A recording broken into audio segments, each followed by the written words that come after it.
Ajay, good afternoon. So, from a very power-packed session on wars to a very somber session on tourism, I'll start with an anecdote. Very recently, I was a speaker somewhere, and from the audience, somebody asked me, give me one emotion that comes to your mind when you hear the word tourism. And as I was deliberating, my fellow panelists, a much younger lad, came up with this very simple and beautiful answer that tourism is happiness. The happiness to travel, the happiness to see new cultures, the happiness to try new food. So, it is with this happiness quotient we are going to start this session. Revitalization of tourism in northern India, and we have a very esteemed panel. Some facts for the audience. Tourism is one of the major employment generators in the country. Every 7th or 8th employed person is from the tourism industry. We contribute to around 13% of employment. The contribution to the GDP is around 5.25%. which in the next 10 years they are saying will go up to say around 10%. The topic today is revitalizing tourism in northern India. To revitalize something we must understand first whether it's vitalized at the moment. So my first question to all the panelists is, how vitalized do you think is tourism in northern India on a scale of 1 to 10? Start with ma'am. Thank you so much, and good afternoon, everybody, fellow panelists. It's indeed a pleasure sharing this platform with such esteemed fellow panelists. Ankit, coming to your question, I think it's very difficult to put a number. I think as far as India is concerned, North India, we've always spoken about the Golden Triangle. So, which still remains popular for over decades and decades. And the unfortunate part is that we haven't really moved beyond Golden Triangle. So, so coming to your question, it's, I can't, I think I don't hold the power or capability to put a number on a scale 1 to 10. I think vitality should be measured in terms of what from here on. See, if you see how vital it is, vitality is change. See, we are rapidly seeing changing. For example, some just one point in case. Today the highway travel, the express travel is almost coming to 1/3 or to the 2/3, 1/3 ratio of the flying time.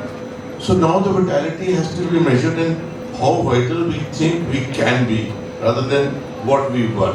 Because technology is now one of the major factors of vitality. Thank you. If we could get a number out of you, that will be very helpful. So Ankit, first of all, thank you for coming for this panel, and good to see Pallavi ma'am and Manmohan ji, because we are, and believe it or not, we are all tourism people, including me, because I've been Director of Tourism of Chandigarh. And first of all, let me give you some good news. Chandigarh is trending on social media these days for the right reasons. There is a Polish lady who's a top influencer, and her reels are going viral. She's in Chandigarh at present. I wish we could have called her here today. It did cross my mind, but somehow didn't have the mind space yesterday to do so. She has gone gaga over Chandigarh's roads, the lake, etc. And people are now posting their own favorite aspects of Chandigarh, so we are going viral on social media at present. But if we speak of North India, I think we are really underutilizing our tourism potential. You look at Himachal, you look at Punjab, you look at Haryana, you look at Chandigarh, and you look at Jammu and Kashmir. I still call it Jammu and Kashmir. The point is that we haven't done enough to put our act together as a region. So if you ask for a score, it is 5 out of 10. It could be 4 out of 10. But if you go to tourism events abroad representing India, as I and Manmohan ji and Pallavi ji and Ankit have probably done, we will find that Goa has a separate pavilion, Kerala has a separate pavilion, and Rajasthan has a separate pavilion. So I would name these three states as bigger than India tourism. And Chandigarh and Punjab and Haryana, वो जैसे छोटे-छोटे खोखे होते हैं ना, वो हम India tourism का part होते हैं. We are like India tourism components, and these three are the mega tourism states of India. Not that Himachal or Punjab are any less in terms of tourism potential, but in terms of promotion and getting our act together, we are zero compared to Rajasthan, Kerala and Goa. Of course, Goa has a culture of tourism. Kerala has tradition, culture. There's something about Kerala which attracts people. Rajasthan again. But we can develop it as well. So there's a lot to be said, but suffice it to say that lots more needs to be done. Yeah. Perfect. So we've got a 5 on 10 here, and 4 on 10. 4 on 10. So just passing. Manmohanji, a 4 on 10, we'll take it from there. How do we bring it to an 8 on 10 in the next 10 years? Why I'm saying 10 years is what we are projecting our GDP growth to be, say around 10% of the tourism contribution to GDP. How do we actually bring it there, sir? I think it is all to do with your attitude towards tourism. You see. We have to break that mindset that it is a leisure part of the life. We have to see it more as an economy. We have to see it more as an employment generator. We all talk about it everywhere for the last 40 years. We've been talking this. But I think why we talk about Kerala, Rajasthan, Himachal for that matter, I give you one small little anecdote, and I think that will give you the answer. I was in Maldives about 10-15 years ago, and I had this friend who had invited us there. So there was one particular island which we wanted to visit. And she said to me and my friend, sorry, I want to be able to accompany you. I asked her that, how is it? Is there something to do with us? Like Indians, we thought we are men, she being a lady, doesn't want to accompany us. She says, no, that's a private island, and I don't want, Maldivians are not allowed or supposed to go there. She says, in your own country, you can't go to your own island. She said, no, that will disturb the foreigners. That's a private island, so we don't go there. And since it's our bread and butter, we don't mind. I think that was in my lifetime the most extreme part of example, an extreme part of illustration which showed how much do they value their tourism as their economy. I see some states in India also. In Kerala, they have thought, they know that what gets them the money from overseas as well as in India. So I think until we do not have that outlook in us to understand what the tourism does to our economy, because ultimately it's a question of the pocket, the money, the sources. This would never happen. But adding a small line to that is what has happened in the last 30 years. The private industry has come up. We now, for example, you only need to work on the product, the core product. Services will automatically follow. They follow. Gone that time you say permit nahi hai, or we want to have the interstate permit and things like that, electricity shortage, it's all taken care of. Today the main thing is this, the focus on the product development, because that is not within the private industry to develop. It has to be sponsored, supported and resourced by the government. Thank you. It's the same thing since you were in government. For everybody's reference, the first time Chandigarh ever had a tourism policy was way back in 2004 when Sir was the director of tourism. All of us, me and Manmohanji were part of that committee, and we had a great tourism policy. And first time we learned that tourism is not only leisure tourism. There is medical tourism, there is sports tourism, and XYZ type of tourism. So it told us. Sir, coming back, that was 2004, and 21 years later, 22 years later, sorry. Do you think Chandigarh has achieved what we had envisioned then? Chandigarh is not the focus of this discussion, but definitely I'll talk about Chandigarh. But one more thing, ever since I resigned, nobody calls me Atre Saab anymore. So you can call me Vivek sir, you can call me Vivek, you can call me anything like you like, but what important. So Ankit and I know each other for a long time, and Manmohanji and I are part of so many fora where we speak together. Pallavi ma'am and I were at Satay together, where we spoke recently. And Satay actually is a huge tourism forum where I was back to my tourism days, and that's how the idea of this forum came up, this panel came up. So 3 things. Let's be more practical and constructive in our suggestions now. I think 1, we have to prioritize tourism, as Manmohanji says. Why do we think that tourism and hospitality are on the back burner, number 24?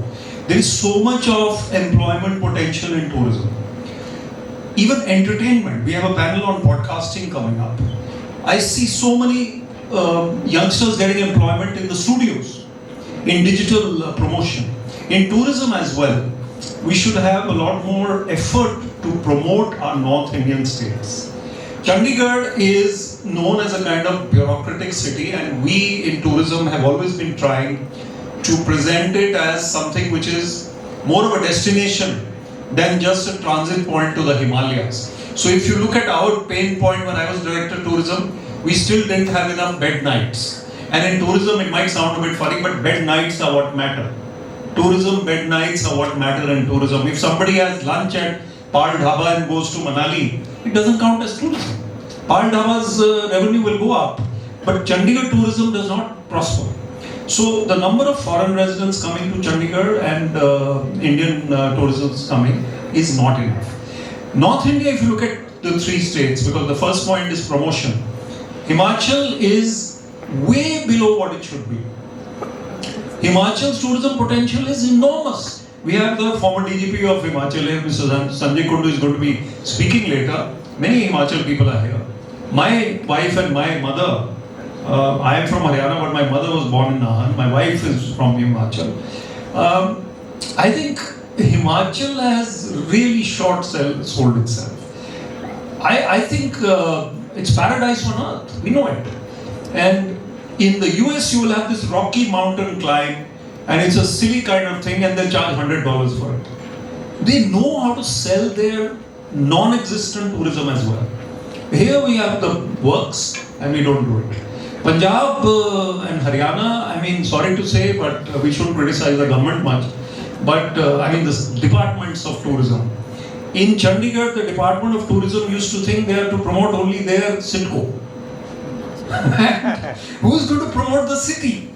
Who's going to promote the region? So the government of Himachal, Punjab, Haryana, Jammu Kashmir and Chandigarh have to promote the city, not only their tourist resorts or their destinations. There's a Roscommon in Kasauli.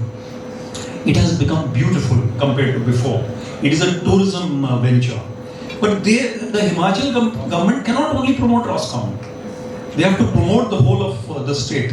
So I think that is the number 1. And number 2 and 3 quickly, we need to have probably the best technology in the world in tourism. The person deciding his holiday from Germany has only half an hour to decide whether he goes to Bali or he goes to Goa. He will decide based on the user friendliness of the technology available to him. Was he able to book his cab, that last mile ticket, that hotel room, that destination, that ticket to the place of interest? Why can't India, being India, doing so well in digital technology, have the best websites and the best portals and the most accessible tourism infrastructure online? Number 3, I think capacity building. People matter more than anything else. Do we have enough people who are committed to tourism? Do we have the youth or the Indian Hospitality Institutes? We have the principal here, IHM Chandigarh, Mr. Vishal Kalia. He will tell you that we don't even have enough admissions now in the IHMs compared to the number of seats. That means parents are not prioritizing tourism, and therefore how are we going to generate tourism? So we need that capacity building to take place, training to take place. An officer who is in tourism thinks he's Khudde line. The director of tourism is supposed to be Khudde line. I mean, comparatively Khudde line. And everyone understands Khudde line here in Chandigarh, right? So I'll stop there. These 3 things need to be done. Wonderful and very candid. So I'll request Athresh Saab again that next time HOBNOBing, we'll call in a few government people, especially from tourism, Although he started his day by saying that everybody नहीं, is अब एक busy. तो सरकारी लोग आ गए जो presently service में हैं, वो भी ज्वाइन कर चुके हैं. There is another thing which, see, we're in an era of social media. So what happens is there is a long weekend and people are going to Shimla, and suddenly you have these reels, these viral videos कि timber trail के आगे traffic jam हो गया जी या वो हो गया. And I get a lot of calls for my property in Shimla कि are there rooms available and all. Let me assure you, half the times we are all vacant. There is this thing called over tourism. We have to sell for 7 nights in a week. We are selling 2 nights. Alavi, what are your thoughts on over tourism specific to Northern India? Ankit, as you rightly said, we keep hearing all tourism circuits or online, and especially with North India, Shimla, Manali, Nainital, whenever there's a long weekend. And I think somewhere, there is a policy challenge, policy issues. We haven't been able to learn and adapt, certain practices. If you just look in within our own region of South Asia, the way Bhutan, it's not that they are not receiving tourists, but they have adapted a policy of balancing tourism. So we don't want to reduce tourism, it's all about balancing tourism. Sikkim tourism for that matter, their ecosystem, the eco-tourism policy is, it's there to learn from. So, we really don't need to look west as to what's happening in Barcelona or Venice. It's all happening in our backyard. So, adapting, and I think everybody needs to take that onus. Because I think over tourism, over capacity is going to take up, is also going to impact the ecosystem of the destination. The entire thing suffers. So how we could develop, how we could educate and get all stakeholders, encourage more homestays, come out itineraries which are not just that weekend specific. But many years back, I think since we're talking about government, Mr. Parvez Dewan, when he was Secretary Tourism, I think that's the first time that I heard from him of making India as a 365 days destination. Otherwise, we were only talking about India as a destination from October to March. But where are we there? Like, have we progressed, or it's just been a caption? So I think the whole point of this discussion is that we need to put action in place rather than just putting captions. Ma'am mentioned homestays. I'm a hotelier by profession. I'll take this opportunity to get the audience in. Quick survey, quick referendum, show of hands. For those of you who prefer homestays over hotels, can I have a show of hands, please? Right. So we prefer homestays over hotels, 30%. So this is the new trend that's trending in, and it's a very welcoming concept. In fact, Chandigarh administration wanted to do it very recently, and me and Manmohanji went and had our own opinion on that. Manmohanji, Northern India, we have everything, from mountains, Srinagar, Shimla, Manali, Nainital, then we have lifestyle in Delhi and Chandigarh, we have Rajasthan, we have religious tourism in Katra, Ayodhya, Ajmer, Amritsar. Do you think there is a sync required for a tourism circuit, where we sort of identify tourism as religious tourism? Now, I might be wanting to go to Amritsar and then club it with my shopping, my rice shopping. Right? So, can we have tourism circuits whereby you combine various type of tourisms? And if that is achievable, then what is the way out for that? I think every visit is in sync. For example, let's take Amritsar. Let's say Golden Temple. Just try to measure the time to spend in the temple and then searching for a fantastic dhaba to have parathas, then to go and buy some papad vadiya. I think every visit has a very composite culture. It's never, you go and touch it like that. And that is the genius of any government or any administration to realize how much money I take out from his pocket when he's coming and how much I take it while he's going back. That is exactly the point. So I think it's already in sync. But the core product, the core destination is very important. I'll just cite your answer in a couple of minutes. Last week, 2 weeks ago, I was in Haridwar. We were there, and that evening we went to Harki. I calculated that for each night in Haridwar, 1 crore of rupees is spent on hotel tariff, which brings at least 15 to 18% to the government as a tax. But the core product area was so poor. I'm so sorry, I'm so bad. I said, if I have to come back here again, it has not given me another invitation back. There's no re-invitation in this. I just went there and I said, sorry. Now here there is something which we need to learn from the Punjab, the Golden Temple. You will go there once, you want to go back again. You go to Delhi, Jama Masjid area, Chandni Chowk, you want to go back again. The invitation value is in its re-invitation. Once you are a captive audience, you'll go. Where is the attraction, the magnet to get you back again there? Most of us take data of visits, but we need to do a data on pre-visit. In this Haridwar, it was raining. Right from the place from where your vehicles can't go, we took a rickshaw. Me, a friend of mine who's a retired judge from us. And the rickshaw was going up and down here and there. It was a grimy little place. And that set my mind rolling. He said, in this city, each night 1 crore of rupees comes as rent, as tariff, and tax thereof. Where is it? Where is the product? That is the question. Now, just one question to address your point. I was spending money on the transport also. I bought antiques worth 4,000-5,000 rupees. So I spent some money here and there. We went to that famous Puriwala, which was again a very untidy surrounding, had a club there, Chotiwala. It was all said and done. I didn't come back as a happy person. This is where I think we need to see that when the sink is there, let's take one small travel. You know how happy I am to see highways. Why?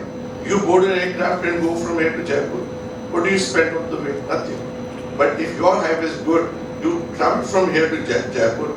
How much money you spend on your travel, on the surface transport? So then the dynamics are changing a lot. It's up to us now how much we can take out of it. I have stopped believing in what government has to do. In this city only, very much along with Vivekji, we used to come and say, why on this brochure it written Sitco hotels and others or private hotels? It's all changed today. With all humility, we do not need that assistance anymore because we've grown. So I think, again, coming back to the basic thing is, the core product has to be really done well and rest follows on its own. Thank you. Quick, sir, last question, I think, for you. So as we understand, to revitalize it, the government's role is certainly there. What is your message to private players like Manmohan? He doesn't need my message. But Since yes, he's here. I have. For hospitality industry, how would you look at it? What are your suggestions to revitalize our tourism? With this experience behind him, he qualifies to give. No, I would just say that I think this topic came up earlier where we were talking about silos, and General Malik said cohesion is so important. Hobnobbing it sounds like a very light word, but actually talking to each other is so important. So why should the government treat the rest of the industry as some kind of outsiders? I mean, the travel industry, the tourism industry lives tourism. The government doesn't live tourism. So the director of tourism will come for 1 year, and if he's lucky that is, otherwise for 3 months. So what is he going to do with that time? The best thing he can do is to engage, talk, interact, listen. So somebody's come and told you that I've been in tourism for Manmohan Ji's been there for 40 years, 50 years, jitne bhi years, chalo, family has been there for 100 years. Aroma Hotel. And I can name your hotel also. Itna promotion to chalega. Himani is Ankit's hotel. And Pallavi Man is from T3. Yeah, that's the magazine. The magazine called T3 and the company. So the point is we need to promote the private sector seamlessly. Talk about them and publicize them, promote them. We shouldn't be shy of that in the government. And need to listen to them. Because they know, the industry knows, you know what it takes. And for an IAS officer or an officer to learn, it takes some time. And by that time, it's almost time to go. So it's not like the army where 3 years is assured almost in a posting, if I may say so. Here we don't know, we are on tenterhooks. And one more point I'd like to add, that I think the priority once again has to be fixed. That tourism is high on our priority. Only then we'll talk to the industry, we'll engage in the industry, we'll prepare the industry, we'll prepare the youth, we'll prepare the culture, and then we'll communicate better. Why is tourism part of HOBNOB today? Because I felt that, and we were planning, I felt it's important. While we talk about war and the economic impact, the first thing that goes out of the window when COVID comes or war comes is tourism. You are the ones who suffer the most. Hospitality suffers, so let's put it on the top burner. I just want to take 1 minute to rejoin or this very illustrating. You see, after independence, it was rightful for the government to come to the service industry. Who would have built hotels at that time? Nobody came forward because that time hunger and health was our priority. Tourism was far below. I credit to the government. I think that was a great thing the Nehru period did to build up Ashoka hotels and do a change. Where would our visitors have stayed? It was the duty of the government to build it. Then came the 90s and 2000 and they figured out. They said now our industry is strong to build on it. But one thing which left into their domain was to develop the basic infrastructure, which nobody can do. We have brought up fantastic accommodation. Do you know how many Volvos travel from Delhi to Manali every night, to Delhi to Shimla? Some of these traffics we do not witness. But if you're really into the industry, you know how many people commute in the night, almost as many as they commute in the day, as a leisure tourist. So I think we've come a long way, and the government did a job very well. Where we would have got somebody to stay from overseas, they would bring them to stay in Ashoka Hotel, then take him to Bhakra Dam, then take him to Srinagar and put him back. There was only aircraft was run by the government. Government did its job and they deserved an applause for that. It's only this that when an economy gets strong, when the industry gets strong, it's time for them to recede out and let the people come in. Wonderful. Thank you. Thank you to the panelists. We can safely conclude that yes, I have a question. I just can't resist. You can hear you. Okay, thank you. So wonderful. I think this panel has been wonderful. Thank you for throwing light on a lot of issues of strategies, etc. But my question is going back on the basics, right? For me, tourism is an experience. And what robs me of that true experience is when I see the garbage, the waste, poor waste management, and visibly very poor civil amenities that we have. So my question is, even going from here to, say, if I'm going to go Shimla on the highway, both sides, I see plastic littered all over, and it just breaks my heart to see that it is robbing me of getting the cultural experience which I can get and get the most of. Point taken, ma'am. That's a very well said point, that it's all visual, and like we mentioned, we'll get the governments involved, the corporation, the National Highway Authority of India. Of course, when it's clean and clear, you feel much more at home. But very valid point. Thank you. And there was also a survey done when people outside said that they consider India one of the dirtiest in the world. And that was very sad. Unfortunate. It was very sad to listen to it. But I just want to tell the audience one thing before we wind up this, that the reason why we're not having Q&A, normally ma'am's point is well taken, we will not have Q&A today because we want to listen to more panels. We've tried to jam pack the day with lots of panels and we want to finish on time. Thank you to my panelists. It's safe to conclude that we need to revitalize tourism, and thank you to the networking forum to bring up this topic. Thank you again, everybody.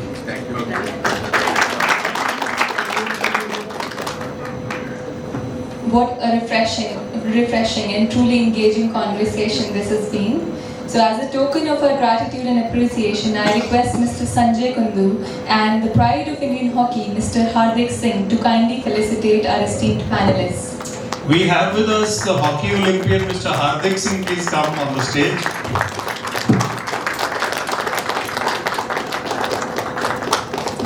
Mr. Sanjay Kundu, our beloved Mr. Kundu. So today's session reminded us that tourism is never just about destinations on a map.